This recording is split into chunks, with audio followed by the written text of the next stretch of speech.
Hi Scorpio, mid-month of October 2024, mid-October. Kuha tayo ng ilang maaring kailangan yung mensaheng gabay na marinig ngayon. At isa pa, kuha rin tayo ng ilang guidance para dito sa darating na full moon. It's okay na magpahinga, mag-recharge ng energy, magpaharga muna ng gasolina. Kasi ay narito reverse. Minsan tuloy sa dami, tayo ay nalilito kung ano ang dapat unahin.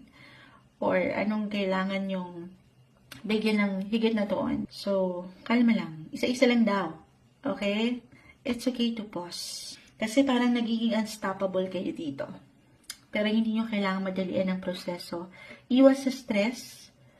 Lalo pa sa 6th house po, dyan din pumapasok yung pang-araw-araw na trabaho, gawain.